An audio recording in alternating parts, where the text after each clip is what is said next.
ای هارون، ای هارون، ای دیوانه، که عقلی تو می درآید؟ من دیوانم یا تو؟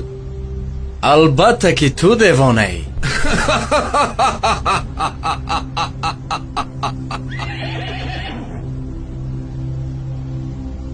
عاقل بودنت را چگونه اثبات میکنی؟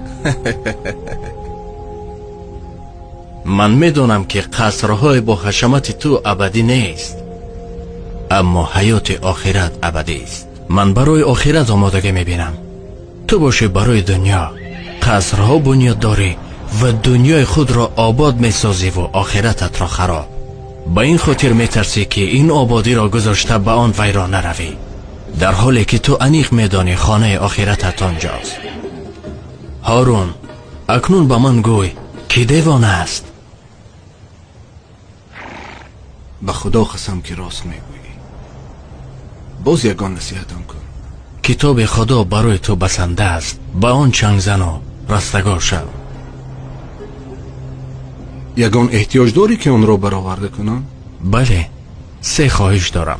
اگر تو آنها را برایم اجرا کنی، از تو سپاسگزار خواهم شد. بگو. عمرم را دراز کن. من نمیتوانم.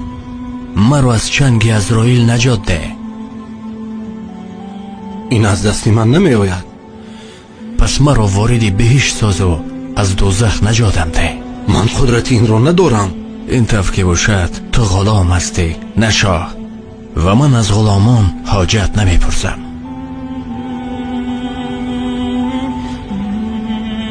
ای خواجه، در این جهان چرا بیخبری؟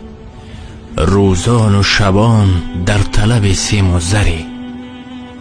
سرمایه تو از این جهان یک کفن است، آن هم به گمان است که بری یا نبری.